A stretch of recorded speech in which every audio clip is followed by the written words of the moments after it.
Imagine the world's most visited mall, 12 million square feet, 1,200 stores, and over 100 million visitors. Yet today, corridors sit eerily silent. Luxury stores shutter their doors, and quietly, the word collapse echoes among analysts. Could a $20 billion monument to endless growth have become a warning sign for Dubai itself? To find out, we have to go back to the dream that started it all. In the early 2000s, Dubai's rulers looked out over a city of sand and cranes and imagined something no one else dared. They imagined a retail palace so vast, so dazzling, it would become the beating heart of a new global city. Sheikh Mohammed bin Rashid Al Maktoum saw the Dubai Mall not as a shopping center, but as a statement, a place to anchor the skyline, draw the world's attention, and signal Dubai's leap from oil to tourism and commerce. The plans called for 12 million square feet, enough space for 1,200 stores, a giant aquarium, an Olympic-sized ice rink, and a waterfall tumbling through 4 stories. Construction crews worked around the clock, pouring concrete and glass into the desert. By the time the mall opened its doors in 2008, the world was reeling from a financial crisis, but Dubai pressed ahead. Within a year, the mall welcomed millions. Official records from the time describe a surge, with visitor numbers climbing rapidly year after year. The mall's first full year saw a reported 54 million visitors, a figure that stunned the industry and put Dubai on the map as the world's new shopping capital.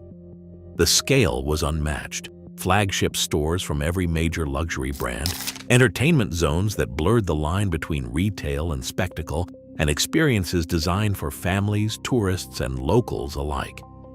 The Dubai Mall became more than a place to buy.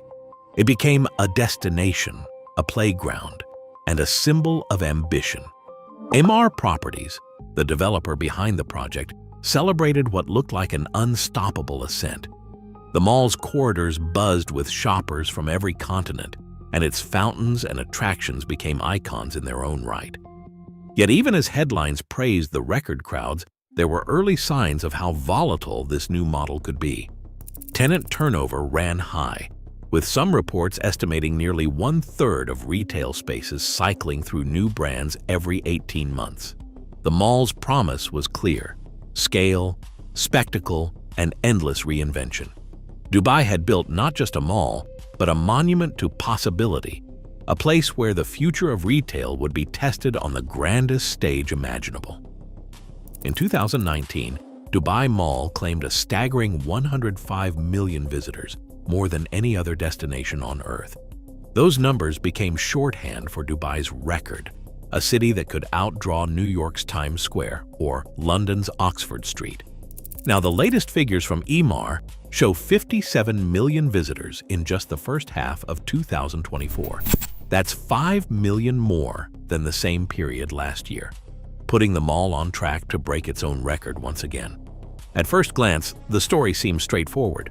More people, more success. But the picture gets complicated the moment you look past the headline. Retail sales inside the mall jumped by 15% in the first half of 2024 compared to the previous year. On paper, it is a sign of strength. Yet behind the scenes, there is an undercurrent of uncertainty. Emaar no longer publishes detailed breakdowns of revenue by sector, and it is unclear how much of this growth comes from shopping versus the entertainment attractions that fill the mall's central halls. The fountains, the aquarium, the ice rink, these are the magnets pulling in crowds, but not every visitor is there to spend. Industry analysts have started to question what these numbers really mean. Does a surge in foot traffic automatically translate into higher profits for the hundreds of retailers lining the corridors? Or are many of these visitors simply passing through, drawn by the spectacle but leaving with little more than a few photos and a coffee? The mall's own data does not answer these questions. Instead, it sets up a paradox: record-breaking crowds, but a growing sense that the old rules of retail no longer apply. Some brands have reported strong sales, especially in luxury and electronics, yet others hint at flat or falling revenues despite the crowds. The mall's expansion plans, adding 240 new luxury stores and restaurants over the next 2 years, suggest confidence but also raise the stakes. With more space to fill and more competition for each visitor's attention, the gap between footfall and actual spending may only widen. The numbers are impressive, but they do not tell the whole story.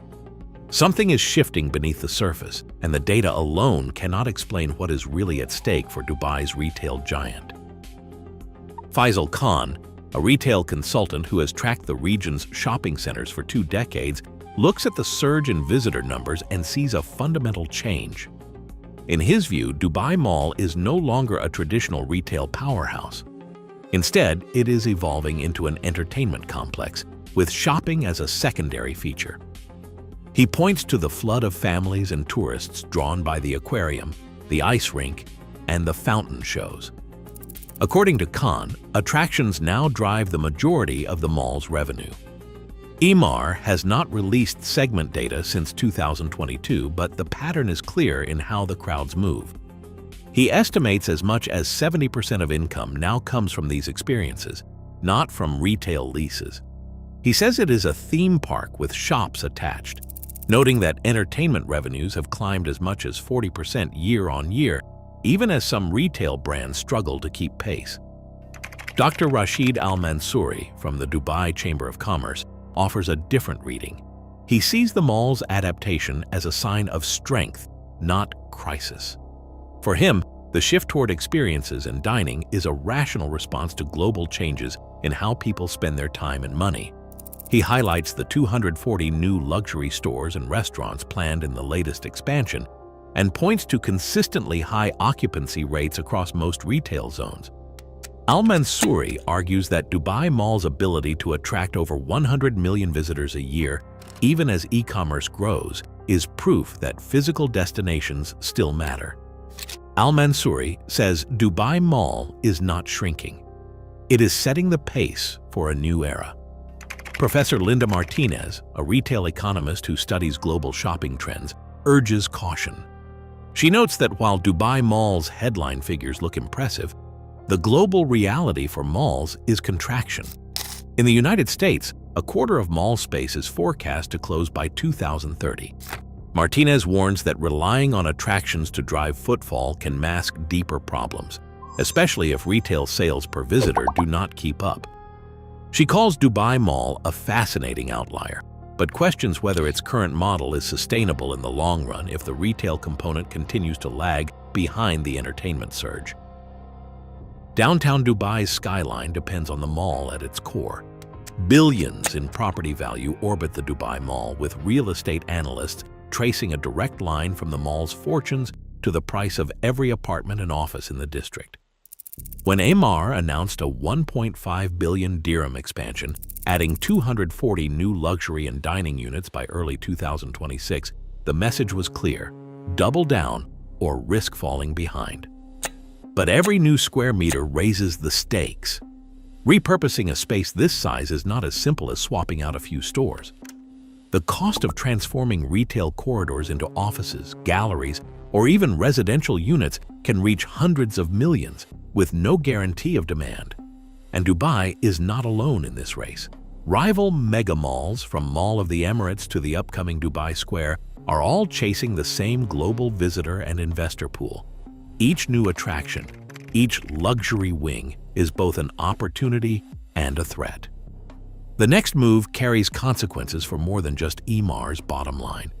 If the mall stumbles, the ripple effect could hit property owners, hotel operators, and thousands of jobs tied to the district's success. Real estate developers watch closely, knowing that the mall's health underpins the value of the entire downtown area. The question now is not whether to adapt, but how. 3 scenarios dominate the conversation inside boardrooms. The first is to accept lower margins and convert underused retail into co-working spaces, art galleries, or food halls, a managed decline into a lifestyle center.